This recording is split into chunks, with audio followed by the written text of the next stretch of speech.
Welcome to the Casual Author Podcast. I'm Dan, sci-fi and fantasy author. Like you, I've got a lot on my plate. What with many children, a full-time job, a homestead, and loads of other responsibilities. I'm here to bring you inspiration, positivity, and community around having a busy life and still wanting to chase that author dream, even if you have to take a casual approach. For more information about the podcast, me, or my books, head to thecasualauthor.com. Let's get started. Hey there, it's Dan Kenner with episode number 147 of the podcast. Today is Monday, January 13th, 2025, as I record this. And today we're talking to J.D. Barker about daring to be different with your writing. We talk about his career, getting into writing, how he started out with ghostwriting for a number of years, and now he is co-writing with people like James Patterson. Talks about his experience in figuring out how to write, starting with kind of the pantsing route and making that journey to more of the plotting route and kind of being a mixture of both, depending on the book and story he's writing. And then he talks about combining genres to really be a different out there author, how he goes about doing it, why he does it, and the things that he's learned from doing it. So I think you really enjoy this conversation. He was very delightful to talk to, and hopefully you learn a lot. I know I learned a lot from him as well. So, in terms of updates for this week, actually, before we get into updates, I definitely want to remind you, please let me know where you're listening. I love seeing the comments from where you're listening. I want to hear feedback from you about what you like, what you might want to hear more of. Definitely send me pictures if you have any where you're listening. But yeah, I definitely want to know who you are and what you like about the podcast. So even if it's just interest in my homestead life and kid life and whatever I talk about, I mean, just let me know what you think. Hoping to hear from you. You can send that Dan at thecasualauthor.com. Of course, you can go to the website, thecasualauthor.com, and message me there. As I mentioned in my episode last week, I'm not really on social media a lot these days. I'm kind of taking a break from it, which is actually good for me. I seem to be getting a lot more done. Um, Perhaps I'll get back, but if you message me on social media, I more than likely will not see it. At least not right now. So email, website, those are going to be the best places to get a hold of me or to let me know where you're listening. So back to the updates. So in terms of homestead updates, it's winter, other than the fact that it's getting really, really cold right now. The cold months are right around the corner, cold weeks, really. So we're looking at negative degree weather in the next week, which, it is what it is. I'm kind of used to it now. I don't love it, but it's kind of fleeting. It's really just 2 or 3 weeks of the season. But the tricky thing about that is our kids, they're pretty well protected and they do like coming out, but just kind of for their safety and well-being, I think we'll just take over chores, my wife and myself, when it gets that low in the negative weather. And I think they're okay with it. They're a little bummed because they really like helping with chores. Or maybe we can make the case that they'll come out a little bit later in the day when things aren't so cold. We haven't quite decided how we wanted to do that. But the biggest thing we're struggling with right now is that our cow, Ginger, is having some mastitis issues. So she's had a history of mastitis. The previous owner did warn us before we bought her that when they tried to dry her off, essentially wean her off of the milk, stop milking her, she got mastitis and they had to treat it with antibiotics. Generally it's not too big of a deal. You just have to treat them and then they're taken care of. I don't talk about this a lot, but my wife and I are pretty crunchy, so to speak. So antibiotics are something you do when you have to use them. That's fine. We try to avoid them as much as possible for various reasons. It kind of messes up your gut biome. It can kill the probiotics that are inside your system. It can really mess people up for long periods of time. And the same goes for cows, right? Additionally, it will go through her milk into our cow, Mac, who will be our beef cow. And do we want antibiotics in his meat? I don't know, right? This isn't a place to debate, but this is just one of those things where we're careful with it. So we have antibiotics on hand. The thing that's interesting about her mastitis is she has no symptoms. We detected this because we got a preg check, essentially pregnancy check for her. And the way they do that is they take just a pint of milk. So gave them a pint of milk, sent it to the lab. They got back to us and said her SCC count, which is the somatic cell count, it's kind of like white blood cells in cows, was skyrocketed. Like it was through the roof. Cows tend to be below 200,000 SCC, somatic cell count, in a milliliter of milk. Hers was 1.8 million in the same amount. So, that's a lot, right? We're looking at 9 times the expected value. So that was the first kind of indicator that something was wrong. And generally that means infection. It could mean anything though. It could just mean injury. It could mean she's healing from something, a sickness. But we feel like it could be an infection because one of her teeth is kind of swollen on the bottom.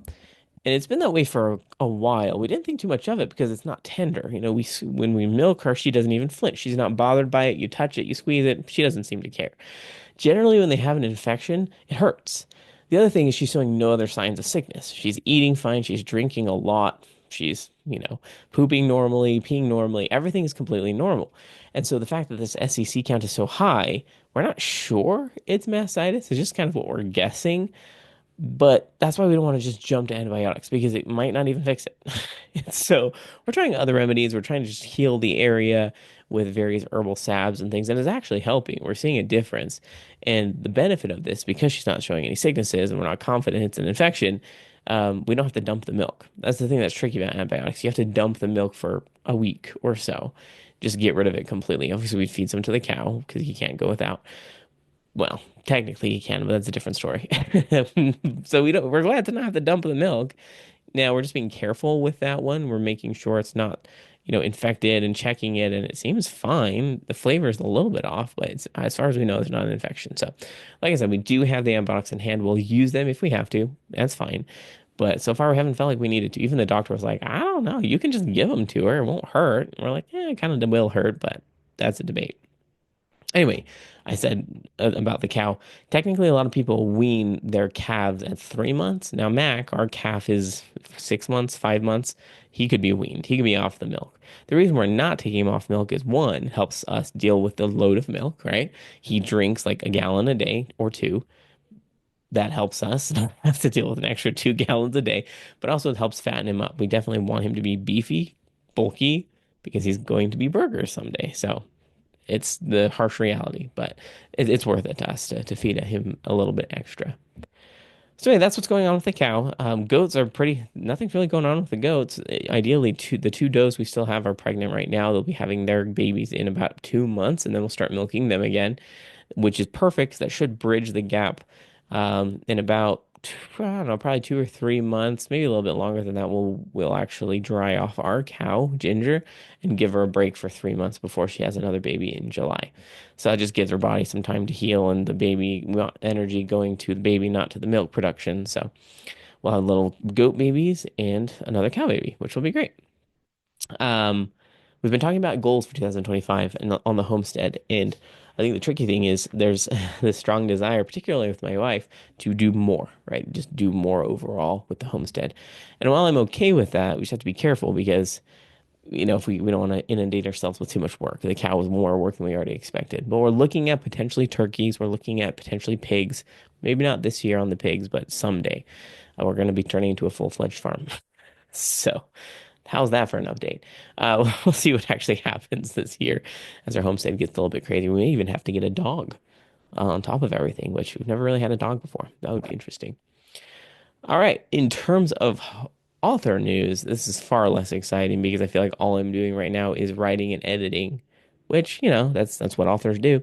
I'm trying to figure out what to do for social platform because the only methods I'm using for communication and me reading and reaching an audience today is email list, which is fine, it's working okay, and then the podcast, which obviously the reach is dependent upon kind of other methods. I think some people do stumble upon podcasts like this every once in a while, but it's kind of rare.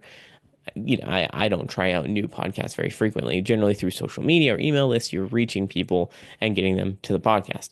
That hasn't been happening a lot. So, trying to find the right audience since I'm off social media right now is a little bit tricky. Now, I'm hoping to plan out some more kind of promotions, 99-cent promotions for my books this year. Those help a little bit, but I think overall, I need to figure out how to give things away for free. I'm fine giving things away for free, but Amazon is kind of ridiculous about that. You have to like do a silly way to make it happen. Since I'm not in Kindle Unlimited, you can't just set the price to free for a few days. It has to be like minimum 99 cents because of the quote unquote delivery fee. Anyway, there's a way to do it, like price matching. I'm just looking at planning some promotions this year. Currently, in terms of writing, I'm still working on Fairy Blooded. I think I'm at about 65,000 words on that. It's decent, moving at a decent clip. I do anticipate I'll be done with that probably in the next 2 months. which is good. Still puts me ahead of schedule. Finishing up editing Demon Blooded. That's currently with some of my beta readers right now. It has posted. It's just finished editing the line edits, and then I'll send it to another editor for the copy edits, and then it'll be ready for ARCs. So I'm hoping beginning of kind of middle to end of February, it'll be ready for ARC readers to give you, 2 or 3 weeks. So if you're listening, you're interested in being an ARC reader, I can send Dragon Blooded and Demon Blooded as the first, second book. The third book is Dwarf Blooded, and then the fourth book is Fairy Blooded, and that's what I'm writing. So it's great. The other updates is I have I'm submitted a story to a collective, or what's the word I'm looking for? It's a collection of stories about honor, is what it is. So why can't I think of the name? It'll come to me right in the middle of it. But yeah, so there's 20 some odd authors are submitting for this honor themed fantasy story collection of short stories. And yeah, so I got my story written a few months ago. I just did some editing on that and I submitted it just a few days ago. So we'll see how that goes. I think they're planning on approving most everyone because he kind of selected the authors he wanted to be in. There'll be some workshopping and editing, and it's going to be a pretty big book. There's going to be art with it. We're planning on doing a Kickstarter. There's all sorts of things. So there's no timeline on it yet, so don't get your hopes up. Sometime in the next, year or two, that will be happening. But yeah, I wrote that story and submitted it, so it feels good. I like writing short stories because they're finishable products. You start it, you finish it. It feels good to finish something. So I think I need to figure out how to make more time for editing. I'm doing pretty well on the writing, as I always have, because the writing pieces is easy for me. The editing, I just need to make time. I can do it. I'm starting to come to terms with what I'm capable of with editing. Whether or not it's enough, it is what it is, but I do edit and I get it done. You got to get the job done. So anyway, I believe that's everything in terms of updates this week. So we'll go ahead and shift over to the interview portion with JD.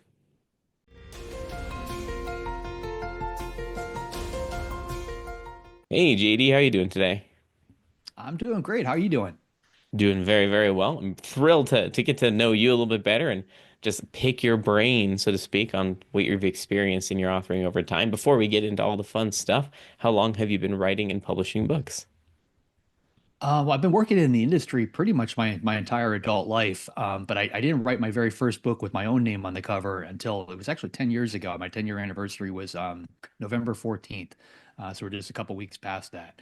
But I was basically told from a very early age, I loved writing, but I was told you can't make a living as an author. You need to get a real job, so I was basically forced down that path, finished up high school. I went off to college. I got a degree in business, another one in finance. I got halfway through a psychology degree, ended up working in the corporate world as a chief compliance officer at a brokerage firm, which is as horrible as it sounds. And I would come home at night and I would work on books. And I basically fell into a career, like a side hustle, working as a book doctor and a ghostwriter. So Hmm. basically helping other people tweak their manuscripts and get them to the point where they could be published. Did that for 23 years. And over that time, I had six different books that hit the New York Times list, all with other people's names on the cover, Hmm. which gets very old after a while. So that number six hit, my wife and I came up with a plan to try and make the writing thing happen. Okay, so that was the hinge point then, seeing other people kind of reap the rewards, so to speak, for Yeah, ghostwriters because and other I, team members and whatnot. I was essentially a hired gun. So a publisher would buy a manuscript that they liked a lot, but it needed a little bit of work. And, a lot of times with debut authors, they just can't make some of the changes that they need to make. If you ask them to trim 30,000 words out of a book, they just can't do it, or, spruce up their dialogue, a lot of different things. But, the funny thing was, like, if you've ever had a book published with a traditional publisher, when they call you to tell you what's wrong with it, they usually tell you like two or three things that are fantastic about the book. Then they'll give you that one thing they really need you to fix, and then they finish up that phone call with like another two or three things that are great about the book to kind of sandwich it together. But me being a hired gun, they didn't sugarcoat anything. They would tell me this person can't write dialogue to save their life. This character is flat, this or that. But 2 decades of hearing that, I basically learned what the folks in New York were really looking for out of a best-selling book, and eventually I used all of that when I started writing on my own. I mean, it's perfect. You're using this information, this kind of inside information to spruce up your writing from the beginning. So did you originally self-publish your debut novel, or were you straight out the gate with traditional publishing? Yeah, so I would worked on the publishing side, like I said, but I had no clue like how to query an agent. Hmm. So I wrote up that first book, and then I bought a list of agents, with their contact information, and I literally sent out a form letter to like 200 of them. Like a to whom it Hmm. may concern. Here's my book. If you want to sign me, sign me. Here's my contact info. It was like the most ridiculous thing, but like I had no idea that that wasn't how you were supposed to do it. Right. Surprise, I didn't get a whole lot of response to that. So I decided to indie publish the book. At the same time, I made a conscious decision that if I was going to go that route, it would have to basically be on par with something coming out of Random House. Like I didn't want it to look like I just hit the publish button on Amazon. I hired the best cover designers, formatters, proofreaders. Ultimately, we put it out as a hardcover, a paperback, and an audiobook all in the same day, and then followed it up 6 months later with the mass market paperbacks. I basically followed that traditional model.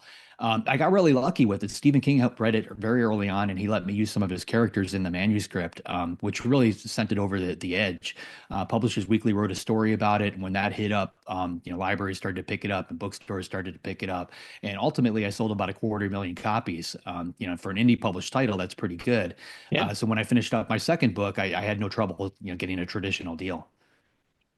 Uh, I love how you casually throw around those numbers. They're incredible. It's very good. What an amazing accomplishment. But I want to point out all of the work that went into it before that first book. I mean, a lot of authors, debut authors are coming up, particularly indie authors, with their first, second book. You were writing books for years and years and years, right? So your debut novel, while debut to you, was not your first purview into writing. So Yeah, it was what an basically amazing an thing. over. I was an overnight success that took 20 years to kind of Right. get there. I guess the Exactly. way to look at it. But yeah, So I've often thought about that, because I published that first book when I was 43, so I was a little bit older. Like I could have easily started publishing back in my 20s, but I don't know if they would have hit, and done as well as they have, because I didn't have that skill set behind me. Like I needed that 20 years of hardcore training. Well, I think that's the thing people forget about, right? Maybe they're a new indie author or even a new author trying to query an agent with their first book. They may feel frustrated when things aren't landing. Then they see people like you who have had success in what seemingly is like snap success, but they don't have the full context of, well, you need to have X number of years of writing and writing and writing and really forming what craft works for you as an author. So, did you know what you knew what your voice was, right?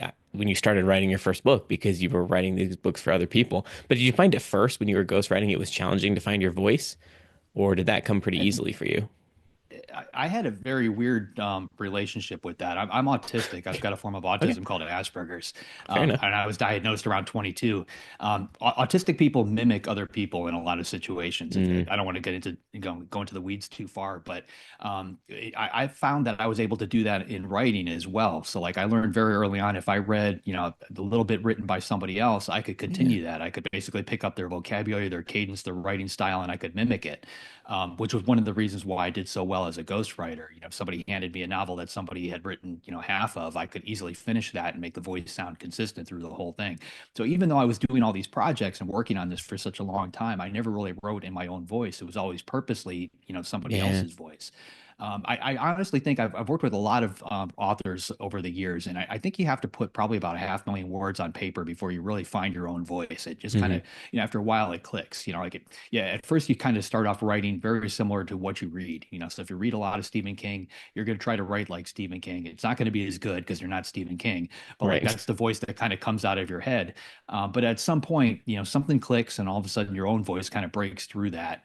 And I think we all kind of know it, like we feel it when it happens. And once you've got that, I think it's off to the races. So I've got a couple books on my computer that'll probably never see the light of day. Mainly because they were training for me. It was me Hmm. learning, how to do it and how to find my own voice. So I actually have yeah, just like some weird pop-up came up on my screen. So I have a question about that really because um some people, swear by writing these books that they stick in a drawer and they kind of forget about. And I'm just curious to know, does that ever bother you that there's this content that eventually maybe could become something? Or is it pretty easy for you to be like, nah, that's past done. I don't need to worry about that. I think about it every once in a while, like I could go back, I could rewrite it, I could fix it, I could tweak it, I could, somehow get it, but I don't know that it's worth the time. I've got so many Yeah. ideas and so many projects going on. It just seems easier to kind of move forward than look back. Honestly, I think probably what's going to happen is my daughter is going to find it 30 years from now and ultimately end up putting it out, just to have it out there in the canon. But as of right now, I've got no plans to publish those couple of books. Yeah. And as long as you've accepted that and that works for you, I think that's great. So, in terms of mastering craft, now, obviously, you mentioned 500,000 words, kind of find your voice, kind of get used to the writing scene. But what recommendations do you have for people who maybe are struggling with fine tuning their craft and making their writing better? I liken writing to it's almost like exercising, like going to the gym. I think there's a writing muscle, and you need to Hmm. exercise it on a regular basis in order for it to work properly. Personally, I think you have to write every day or at least 5 or 6 days a week. It needs to be something that's a big part of your life. Even when I was in the corporate world, I was doing 60 to 80 hours a week, working the corporate job, but I would find Right. time to squeeze out those 200 or 300 words. And I think the more you do that, the easier it gets. I learned a lot of little tricks that I did over time. I to this day I still listen to a thunderstorm soundtrack on noise canceling headphones Okay. whenever I write. And it's very much a Pavlov's dog thing. As soon as I hear that sound, I immediately go into writer mode. My brain's like it knows what I need to do when I hear that sound. So I can be anywhere. I could be in an airport. I could be at a birthday party. It doesn't matter. I slap on the headphones and I can start writing. I also learned that a lot of my friends would kind of write until the well went dry. So they would have these Mm, marathon writing sessions. Crank out 2 to 3, 6, 8,000 words. Something ridiculous. By the end of it, it's the middle of the night. They're exhausted. They're staring at the screen. They put everything out on the page. They go to sleep. They get up the next day and then they stare at a blank screen. Because they've got nothing left in them. So I've learned you kind of have to figure out where your happy medium is. I personally do about 2 to 3,000 words a day now. I'm doing this full time, so I've got a little extra free time to do that. right. But I will purposely stop in the middle of a sentence, in the middle of a paragraph, so I know exactly what's coming next, and I get up from my desk knowing that. And what ends up happening is my brain continues to work that story as I go through the rest of my day. The next day when I sit back down, I hit the ground running. I know exactly where I left off, what comes next, and I just kind of keep going. I've also learned that it's easier for me to review what I wrote like the previous day. So when I sit Mm. down to start writing in the morning, I go back, I reread what I wrote the previous day, I clean it up, I edit it. By the time I get through that, again, like I'm back in the story, and it's easy to keep it going. That was something I picked up. I've gotten to know Dean Koontz fairly well, and that was something he told me early on that he does. And I've been doing that from jump. So I love that. The amazing thing is you just gave so many nuggets of advice, pieces of advice I think people overlook when they're thinking about, the instant each writing session that they have, right? I happen to be one of those people that I'm not saying writer's block doesn't exist, but I think it's not what people think it is, right? I think writer's block is just not optimizing your brain's ability to kind of slide into this writing phase, right? You indicated things that you do to get your mind into the place where you can be anywhere, right? Your thunderstorm soundtrack. You talk about leaving off halfway through, kind of mid-action, mid-conversation. You can just slide back into it. These types of pieces of advice, I think people are overlooking. But I actually write the same way. So you and I write very, very similarly. I write anywhere from 1,000 to 3,000 words a day, depending on it. But same thing. I have specific music tracks that I listen to that get me into the mood. I leave off in the middle. I can review it pretty easily and remember exactly where I was. Even if I don't necessarily remember where I was going, I don't worry about that because I'm in the creative zone and it's just going to flow. It's going to go from there. So I'm curious to know, obviously, there's no predisposed best form of writing for anybody, but I'm just curious to know, do you tend to plot things pretty heavily prior to getting into writing, or do you kind of let the story take you where you go for your books? So originally, I've got I don't know if we're on camera for your viewers or listeners, but like there's a big bookcase behind me. There's tons of Yeah. books up there. There's only one that's actually on the subject of writing, and it's on writing by Stephen King. Yep. So that's kind of my go-to Bible. The only other craft book I've got up there is Drunk and White, which is Okay. a little English book that's about a quarter inch thick. Like for the life of me, I don't understand why our English books in school were like 3 inches thick and weighed like 40 pounds, Right. because everything you need to know is in this tiny little book. But Stephen King, one of the things that he mentions very early on is that, he's a pantser. He comes up with his plot, he comes up with his characters, he drops the characters in the middle of a scenario and just kind of lets it play out. He's got no clue where it's going. And he feels that if he doesn't know, then the readers aren't going to figure it out. Hmm. So to me, like that was gospel. So my first couple of books, that's exactly exactly how I wrote them. At one point, my second book was called The Fourth Monkey. It was a thriller. We sent out a bunch of copies of that to big name authors, hoping to get a blurb for the back. And one of those authors was James Patterson, and he read the book and he called me up to actually give me his review on it. And ultimately, we ended up meeting and we decided to write a book together. And during that meeting, we were discussing, like how we would want to, create this book. And me being a pantser, I was coming at it from a completely opposite direction than he does. He's well known for being an outliner. He creates 30 to 60, very detailed pages before he writes that book. Yeah, I didn't think we'd be able to work together. We kind of left that conversation and, just decided it probably wouldn't happen. A couple months later, he called me up and he said, you know what, let's go ahead and try it your way. We're going to pants a novel. Love it. So I'm the only guy who's ever gotten James Patterson to pants a novel, and we literally went back and forth. I would write some crazy scene, put him in paint him in an impossible corner. I would send him these pages and be like, "There's no way Jim's going to get out of this." And then 15 minutes later, not only does he get out of it, he sends me like another, 10 pages back, and he put me in an even crazier situation. So we kind of went back and forth like that, writing this whole book, and it's the twistiest book I think I've ever written. But when we finished it, he called me up and he said, "Okay, now we're going to try it my way. I just sent you an outline." So he sent me an outline for a book called The Noise. And, we wrote that one very quickly. We had the entire framework literally in front of us. There was very few words left on the cutting room floor. There wasn't a whole lot of editing. And I think at that point I realized, for me anyway, that process was quicker. It was easier and more defined. I noticed I go for a run every day. I do a lap around it. I live on an island in New England. I do a lap. Nice. It's about 4 miles, so a little over an hour or so.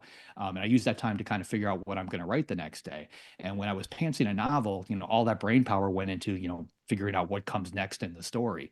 But when I had an outline in front of me, that same brain power went to, well, how do I make what comes next better? Because I already knew what came next, so now I can tweak it. So it's allowed me to create more detailed, more tight, concise books. So I encourage everybody to try every possible method until you land on something that works for you. And you're never going to find the magic formula. I always change it up. There's a typewriter behind me. I'm writing a novel on that. I've got a notepad where I'm writing another one. I work on my Mac, most often, but like I find that my voice is different if I change the medium, so I'm constantly doing these little things just to try and, keep it fresh for myself. I mean, I love that. What an incredible perspective to have. I think a lot of people have this impression that they have to write a specific way, whether it's On Writing is Their Bible or Save the Cat is their Bible, whatever it is, they feel like they have to write a specific way. And I found that people who are trying to force themselves into some type of conformity have a hard time with the creativity piece of it. And I think, you just described it's kind of natural to you, right? You kind of follow what works, you trust your instincts, and sometimes the plotting works and sometimes the pantsing works, and there's nothing wrong with that. I admittedly haven't put that much effort into the plotting aspects of things, only because the few times I have tried, maybe I'm doing it in the wrong way, but I end up kind of spoiling the story for myself, and then I'm uninterested in writing the story anymore because I'm just like, the element of surprise is out of it for me, and so I'm not interested in writing that story, right? It just becomes rote or boring to me. That's part of my ADHD, though, right? It's kind of like this new shiny. That's what I'm interested in. But it sounds like that might not be a problem for you because the Well, I plotting, think knowing one of where the you're things going works.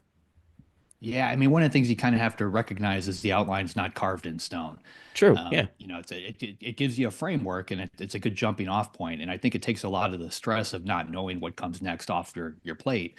That's So fair. you can work to tweak it. But you have to be willing to, to branch off. It's almost like if you're going to on a long road trip, you have to be willing to take a, detour every once in a while, see whether it works. And sometimes it does, sometimes it doesn't. And just, make sure you always get back to that main road so you get to your destination. Again, you got everybody, I think, should try everything, try every possible Yeah. process, every possible way. And sooner or later, you're going to land on something that works for you. And it's never going to be, nobody sticks with the same process throughout their career. No. Nobody that I know anyway, they always change it up. Well, and yeah, you develop, you grow, you learn things, you get older. I Yeah. mean, things are changing constantly with us. So why can't we expect our writing process to evolve with us? So yeah, I think that's definitely very true. It's funny hearing your story with James Patterson about co-writing because I had a similar experience with another author. She, came to me and said, "Have you ever thought about co-authoring a book?" And I was like, "No, I'm a pretty wild pantser. Like I think anyone would struggle to write with me because I just don't really plan ahead." She said, "Well, let's give it a go." And I just remember a comment that she sent to me at the end of this series, Rose, a trilogy. She was just like, "I was just always eager to see what you would give to me because you would always throw some wild curveball at me that I was like, where is this coming from?" And so, yeah, it was just a fun experience, right? But that experimentation helped me realize that, like, yeah, collaborating with authors, it doesn't have to look a specific way. I can kind of adjust them and likewise. So I definitely recommend co-authoring. It's pretty fun. Now, you mentioned co-authoring with some other authors, I think, in there. You said you mentioned you wrote a book with James Patterson. Was there anybody else that you wrote books with? Yeah, I've done quite a few. Jim and I think we're on number five, I think, at this point. It Oh, comes out in nice. March. So we've done a bunch together. I wrote a prequel to Dracula for Bram Stoker's family Oh, cool. with Dacre Stoker, who's Bram's great grandnephew. That was a ball because we had access to all of Bram's original notes from when he wrote the Nice. original Dracula. And, all the stuff that I did early on, all the ghostwriting, the book doctor work, all of that was basically collaborations. I was working with other people. So more or less, like my career has been more collaborations than anything else, and I'm really gravitating towards that. And working with Patterson has kind of lit that fire too, because Yeah. I've noticed that if I work with other people, I can bring in like a totally different perspective into a story. The book that's over my shoulder here, Heavier the Stones, I wrote it with a woman named Christine Daigle, who's a neuropsychologist. So she was able to bring this entire skill set to the writing process, from, and basically add a legitimacy to it that, I could fake my way through it. I can do a bunch of Google searches, I could read some papers, and I could probably create a good psychotherapist if I want to do that. But having somebody, writing with me that actually has that knowledge base is priceless. And I also find, just like you mentioned, when you work with another person, a lot of times that other person will come up with something completely out of left field that you would have never thought of on your own. So that again, it takes the book into a different direction. You end up with a story that neither of you could have actually told on your own. Working together is very much like having multiple cooks in a kitchen. If you're both making breakfast, it works if you're both, if one person makes eggs and the other person makes bacon. If you both try to make eggs at the same time, it can be a problem. So you kind of have to, figure out where everybody's strengths lie and divide and conquer a little bit to get it to work. But I mean, that's just it's part of having an open conversation and just being honest and like, hey, this is working, this is not working, right? I think that bold, open frankness is only going to aid you in having any type of partnership with someone. I think in this day and age, it's sometimes challenging for people to be honest because maybe they're afraid of hurting feelings or whatnot. Professionalism and being friendly. There's nothing wrong with being honest. So I've just found it so I, much I'm from easier. I'm from Generation X. We don't worry about feelings in Yeah, Generation X. right. That came later.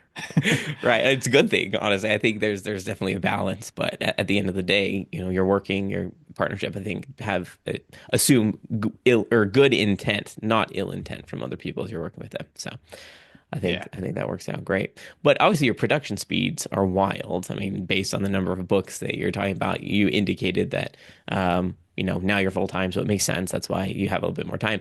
But I'm curious to know when you were back in, working the 60 to 80 hours a week, you said you were squeezing about 200, 300 words. Did you find that it was hard to write quality in the first draft, or did that all have to be cleaned up later in the editing phase just because of, the little tiny bits of time you were putting into it? It's gotten tighter over the years. I mean, I think I'm 15 books in at this point. I have to sit back and count them, but just like anything else, it just gets easier. But I think at the time, because I was doing these little sprints and writing 200 to 300 words at a time, like those words were actually pretty tight. Good. I That's awesome. found, in today's world, I do 1,000 to 3,000 somewhere in that range. I could easily go over that number, but then I find that the next day I end up cutting back. So if I write 4,000 Uh, words, my sweet spot is really 3,000. A good thousand of those words end up being garbage that have to come back out. So, right. I kind of know what my own limits are. Um, and again, that's something I think everybody needs to test because everybody's a little different. But like exercise, I think the more you do it, the easier it gets. If you get yourself conditioned to do 500 words a day, it's very easy to push on to 600 to 700 to 800. You can keep upping that number, and it doesn't seem like much of a stretch. If you just do it in little bits rather than just trying to force yourself. Yeah. Well, yeah, and I think it's important to recognize yourself in that, to know, like you said, to know your boundaries and to be able to say, sure, I wrote X number of words, whether it be 3,000. Do I have more in me today? Potentially, but I know what happens if I go over that. So I'm going to Yeah. mentally stop, and say like, that's okay, I'll pick this up later, kind of switch gears. The other thing that you highlighted is it sounds like you read a lot. You consume as often as you can while you're writing. I I do. I grew up without a TV in the house, so we were reading at a Mm, really early age. I think I started reading around 3, and by the time I got into kindergarten, I'd read all the Hardy Boys and Nancy Drew mysteries and moved on to like nice. Charles Dickens and stuff like that. And I still try to make time for at least an hour or two of reading every day. The stuff that I get to read has changed. I get a lot of requests for blurbs and stuff like that and comments on other people's books. That comes at you from your agents, from your publishers. So you can't really say no to that sort of thing, but it cuts into the amount of time you can actually sit back and read what you want to read. But I always try to make time, at least a couple hours a day. Yeah, I love that. Did you find that you were able to do that when you were working intensely as well? Did you still make time for that reading amidst the chaos, or was that a little bit less prevalent then? Yeah, I mean, honestly, because of the iPhone, like when that came out, Yeah, the Kindle app was on there, and I could read in line at the grocery store. I could read at it's a true. traffic light. Like so, it kind of opened that door. I didn't have to have a paper book with me anymore. Yeah. So yeah, if I'm going to stand somewhere, I'm most likely reading a book. Yeah, I mean, I think that's great. And this is not a knock on social media, but I think there's a lot of distractions around. There's a lot of different ways to pull your attention. But I have found as well that my writing quality, and my creativity is so much better when I'm feeling that well, right? When I'm constantly reading. I have Kindle as well. I've got who knows how many books on there, right? That you've collected over the years from people and things that you've seen. So there's really no end to availability for content, like you said. But really, it's just about that, mental pause and saying, I could do social media or I could do this, but I think I'm going to read instead, right? I'm going to fill that creative well. I'm going to learn from other people and just consume what I can. I mean, I know that a lot of authors are as skilled as you at kind of imitating or matching the tone and the vocabulary of another author, but still, it's kind of building up that repertoire of information and creativity for you. So I think that's Well, you're amazing. going to pick up on the structure of a book. I think if you read Yeah. enough, like I've never had any formal training, but you can take any one of my books and you can drop them into a 3 act structure. Mhm. And it's mainly because I've read so much that I get to a certain point, I'm like, my brain just knows the twist needs to happen here. The Yeah. climax has to start here, start ramping stuff up here. And if I go beyond those points without doing those things, it feels off. It feels like something's wrong to me. And that just comes from intrinsically knowing, Yeah. because I've read so much. Well, yeah, it's that intuitive aspect, is that intuition that I think all authors, regardless of your writing process, need to rely on, right? Whether you're a plotter or a pantser, there's that intuition. And I think some authors maybe are incorrectly assuming that they can figure that out for their first book, right? Now you can workshop that. It's okay. I'm not saying you can't, but keep in mind that it's after years and years of reading and consuming and writing where you really develop this muscle. Writing's a muscle. Your intuition is a muscle as well. You're to a point where it's just intuitive. You don't have to think about it. It just feels natural to write in a specific format in a specific way, getting the structure in there. You don't have to overthink it. So I think people maybe are trying to skip that part of it, right? Skip over the work of consuming, creating, learning that intuition, and they might feel frustrated in that There's space. no easy way. There's no easy way to, No, to do this. Yeah, no. there's no magic pill you can take. It's like anything else in life. You have to practice, practice, practice. Yep. Do you ever find yourself feeling discouraged with your writing, or has that never really been a problem for you? I don't slow down long enough to get discouraged. Okay, fair enough. I constantly challenge myself, to do something different. I'm always looking for, what is the next big project that I can do. And that keeps me motivated too. Like I'm working on, I don't know if you remember a movie from the 90s called Flatliners. Oh yeah, Um, yeah. yeah, so Kiefer Sutherland, Julia Roberts, Hmm. Billy Baldwin, Kevin Bacon. It had this crazy cast in it all when they were basically brand new, so nobody knew who they were. But it's a great movie from 1990s, and it stood up over the years. The guy who wrote it is on one of my other projects. I've got 8 different books that are in various stages of Hollywood hell, and he's the writer on one of the other ones. And we were talking about this years ago, and I said I've got an idea to keep that, to basically rekindle that franchise. But he didn't have the rights. Columbia, the studio, had the Hmm. rights on it. And then back in January, he called me up and he's like, "Hey, if you still want to do something, I just got the rights back." Nice. So we're literally writing a book right now to reboot that franchise. And that just happened because I kind of planted that spark, years back when we had that conversation. So I'm always kind of throwing these little feelers out there, trying to find, these, more or less dream projects that I know are going to create a lot of buzz and a lot of hype. Because this isn't all about the writing. marketing, you also have to think about the marketing, the media, keeping Hmm. your name out there. Basically, in my case, I'm trying to become a brand, author. So, the more press I can get, the better. Right. So I'm always looking for these things that are gonna, light up those types of things. So like, something as simple as that, like that idea was announced in a press release. It got written up in probably like 30 to 50 different publications, so I'm always looking for things like that too. So you have to think about marketing right along with everything else. Yep.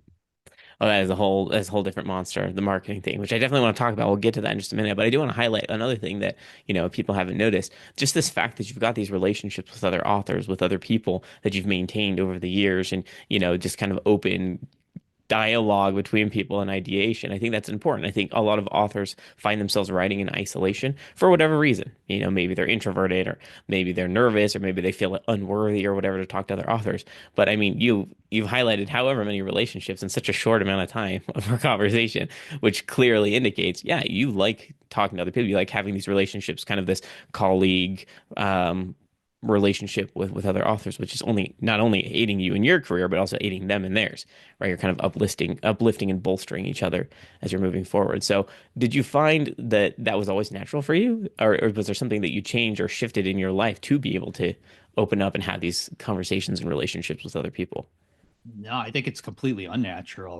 Like you had mentioned introverted. Okay. Like I literally think like every writer is introverted. Like my happy Yeah, safe space that's is true. back there on my desk, all by myself, not talking to anybody, but it's a necessary evil. So I force myself to get out there. When I go to a conference, I force myself to go to the cocktail receptions to hang out with Yeah. the other authors. I'd much rather be, in my room working on a book, but like I know that the benefits that I can get, a lot of I've struck business deals in an elevator, just Hmm. running into somebody. Just you got to be ready to ask the question when you're standing in front of the right person. Moments are very fleeting. Sometimes the person you may need to move a project forward, they might be in your life for 15 seconds, like literally in an elevator. And if you don't ask that question, they're gone, and that moment's passed. So you have to be able to recognize those things and grab them. So yeah, I make a lot of contacts. I try to stay in touch with everybody. And I have been in this industry for a long time, so that helps. A couple I mean, I think I'm on my third decade at this point. So I've got a lot of people that I've worked with over the years, and I just try to keep those channels open. Yeah, I mean that's amazing though. That's the other thing. I think forcing yourself into it is a decision that needs to be made. A lot of people you can't write in a box and expect to find tons of success. That's going to kind of lead into the marketing aspect of things. But getting out of your shell and doing what you can. Now, of course, you may have to have like a relaxed period post these conversations where you may need to go hide in your room for a couple hours and gather back that energy. But just making that decision to step out and talk to people, make those connections, it's such an important Yeah, part I of think it. Hollywood always paints the writer as somebody who they write that book, they take the pages, they drop them in the mail to their agent, and Yeah, like that's the it's extent of true. their life, and they spend the rest of the time just doing other things, and like that is literally not how it works. Mm-mm. Like personally, like I write first thing in the morning. By 11 o'clock in the morning, I have to switch on the business side of stuff and start dealing with the agents and all these projects Hmm. that are going on, and I have a publishing imprint through Simon and Schuster, so I've got a business that I have to run on that front too. So all those things creep in too. So you have to make time for everything. Absolutely. Yeah, but like I said, you kind of get into a flow of things, and it's not uncommon for morning to be the creative time and kind of afternoon to be kind of that business marketing side of things. But I want to touch on the marketing piece of it because you've seen the perspective of marketing as an indie author versus what it looks like with traditional. I think there's some changes, but maybe not that much. I mean, at the end of the day, you have to be the advocate for yourself, right? In terms of getting out there, showing who you are, what you're about, and what you write. Have you found that marketing was pretty difficult at first until you learned some things, or has that come naturally to you as well? I mean, I studied a lot. So self-publishing formula is a fantastic resource for just understanding advertising and things like that. I studied mailing lists and how to compile those. I mean, just like everybody else, I started with zero people on the mailing list. Like we all start at the same place. Right. So I just researched like how do I build up a media list? How do I build up a follower list? How do I find influencers? All these different aspects, and just kind of tweaked them over the years and tried to improve on them. I think it's one of those misnomers. Like a lot of people don't realize that you have to do all those things. Yeah. I've got plenty of friends that are huge name authors. Some of the biggest names in the world. They still have to do marketing activities. Just you can't escape it. Hmm. Um, So yeah, it's there for all of us. One of the things that I did learn though, because I indie published the first book, I basically got a crash course in a lot of that stuff. So when with the second book with Fourth Monkey, that one sold to HMH with a movie and a TV show attached. So it was a fairly big deal. And I had a marketing team on that book. So they sat me down and there was a PowerPoint presentation of all the things they were going to do. Six, seven people in the room. So I thought that would basically cover it. But what I quickly learned is that they will do A, B, and C, but you still have to do D, E, and F. And the other thing that I learned is that you don't want to tell them that you're doing D, E, and F because then they will slack off on the stuff that they need to do on their side. Okay. So Yeah. over the years, I've had a lot of traditionally published books. I would get that marketing plan from them, and then I would just punch holes in it. I would figure out what they're doing, what they're not doing, and then I would send my own team off to kind of do the stuff that they were missing, like little elves. But we kept it very quiet.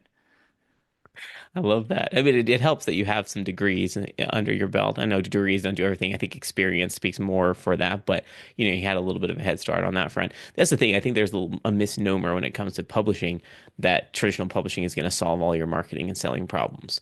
But, I think a lot of authors have been disappointed in that and they're realizing like, oh no, it's still a significant amount of work for myself as the author to, get out there, do those, D, E, and F, so to speak. But yeah, so as long as people are going into what indie publishing or traditional publishing with their eyes wide open, they know what's expected and what's going to be needed from them. But I think it's fine, right? They can be prepared for that, or as prepared as they possibly can. I mean, at the end of the day, it's like learning on the job. You kind of have to learn on the job from the beginning. So, Yeah, yeah. I mean, if I learned anything from it, it's indie publishing. If you think of a harbor, indie publishers are very much like a little speedboat. They can mhm, zip around, they can twist in the opposite direction. You can do all these different things. And traditional publisher is like a cruise ship sitting in that same harbor. Like they can turn around, but it's going to take them a lot longer to do it. right. As an indie, you can zip around and do all these things while they're still trying to make the decision to make that turn. So that's always been helpful too. You can spot a trend as an indie author and you can jump on it. You can be part of that trend, by the end of the business day. And That's I true. encourage indie authors to do that all the time because by the time the traditional publishers start doing it, it's old news. It's time to move Mhm. on to something else. That's true. Yeah. And I think that's kind of been the case since ebooks were really first a thing years and years ago, right? That was kind of one of those things where at first traditional publishers kind of scoffed at ebooks, like, oh, this isn't going to be a real thing. And then, well, surprise, things switched around, became a huge market, and now they're, I mean, now it's popular, but they were a little bit late to the game. So I agree. I think there's some advantages to both, and there's pros and cons, and no matter what situation you choose. But at the end of the day, you just need to be aware of what your options are and Yeah, I mean, work with what you have. I had marketing conversations early on, where I would bring up BookBub and like I would get a bunch of blank stares from the other people in the conference room. Like, what is BookBub? Can you explain that to us? Facebook ads were the same thing. They weren't doing Facebook ads, but you flash forward to today, you get that BookBub in the email. Probably 90% of the books on there are traditionally published titles Right. now.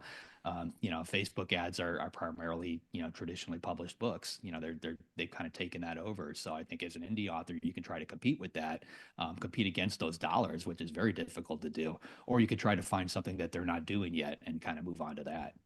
Yeah, or a combination of certain things, right? And kind of see what sticks. I think getting your feet wet and testing things out is, like you said, it's the speedboat.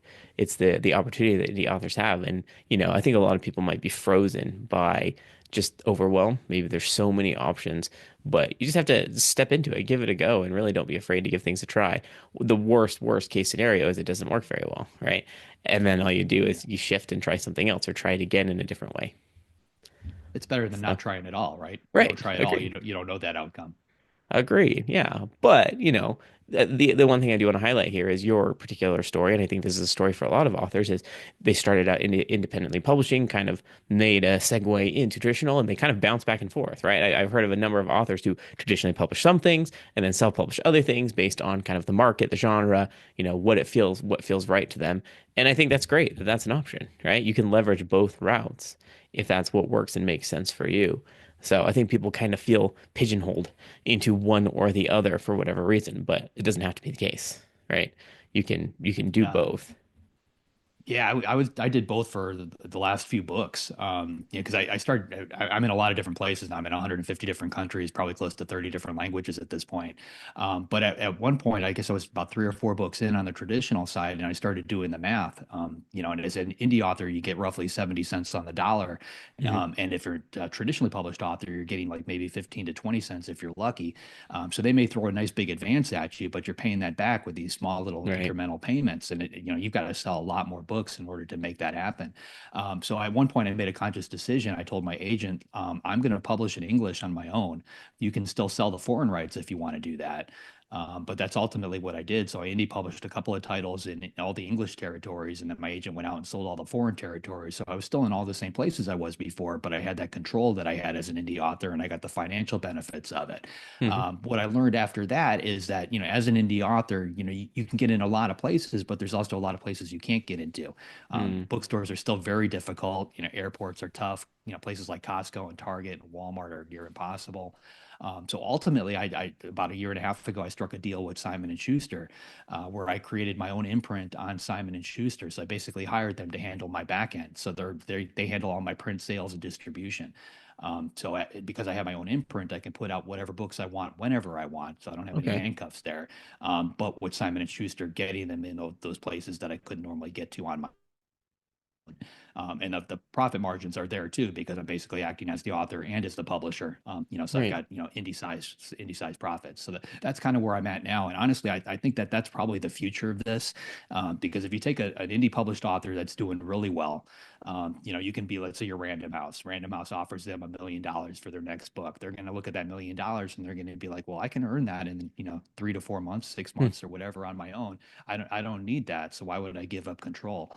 But if you think about a deal Right. like the one that I just put together with Simon and Schuster, now they can put out their own book as an indie, make those profit margins, but with a major publisher behind them and handling the heavy lifting, and getting those books into places they normally can't get into. I think that's beneficial to both sides. The indie author benefits from it, and the traditional publisher benefits because now they've got somebody signed on their label. They don't have to take the risk. They know that this person can produce, so it kind of works for both. So I think you're going to see a lot more of these kind of deals as the years go by.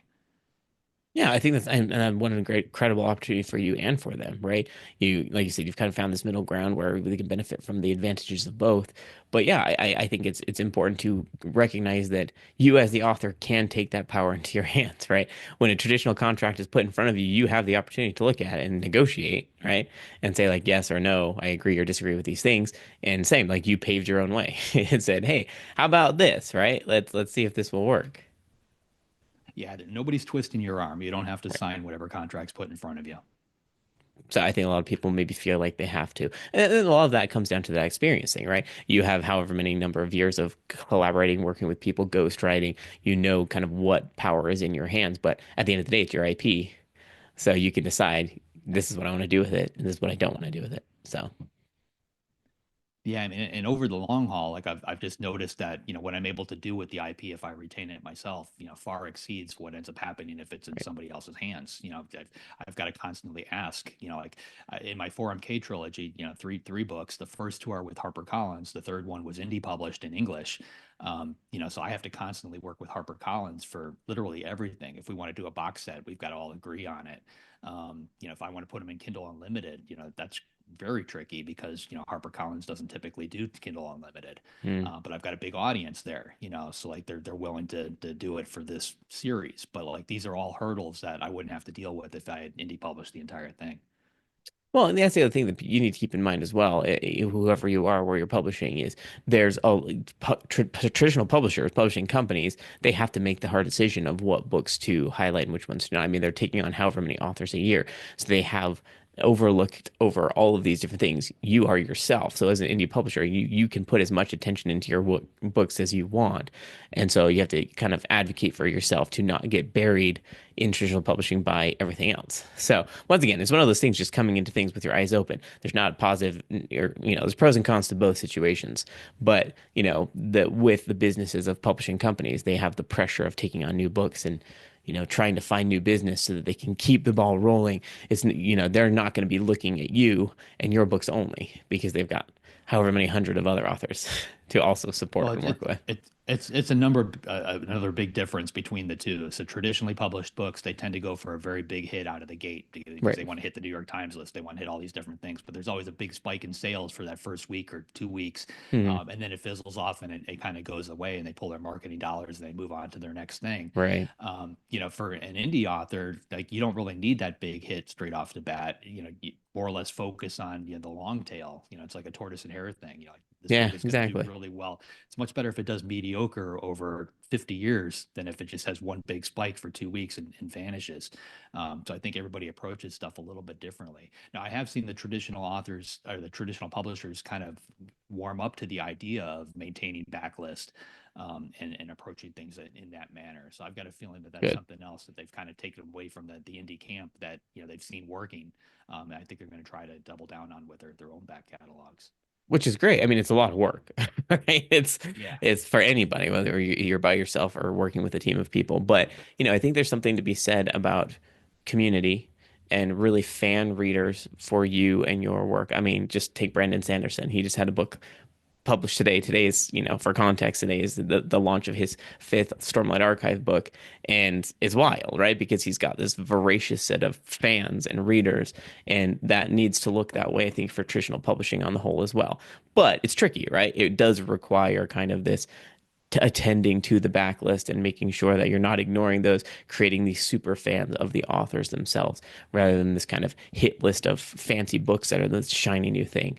So I know that's how a lot of indie authors make it very well, is by that kind of small group of fans that will continue to support them. So it sounds like you have that, though, based on what you Yeah, said. I mean, I do now, but like we said, like I started with none. There were Yep. zero fans on Well, that list at the get go.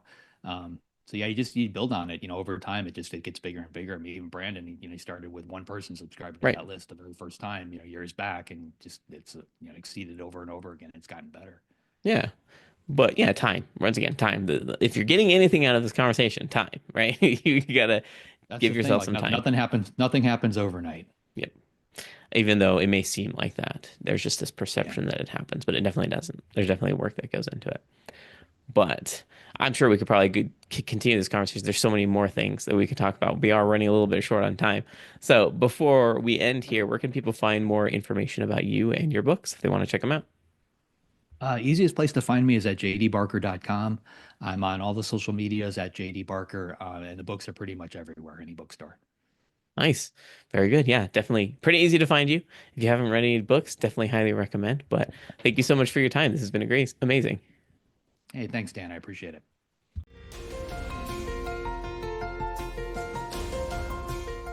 I hope you found that interview interesting and helpful. Definitely, it was insightful and, just a positive perspective on progression and giving yourself some grace as you figure out the whole writing thing and find your own style. So, definitely appreciate you listening today. Please let me know where you're listening. And if you have anybody who would like to join me on the podcast, please let me know. Send me an email, and I'd love to have you on. Or you can just head to thecasualauthor.com and fill out the pitch form there. That works as well. But thank you so much, and I look forward to talking to you next week.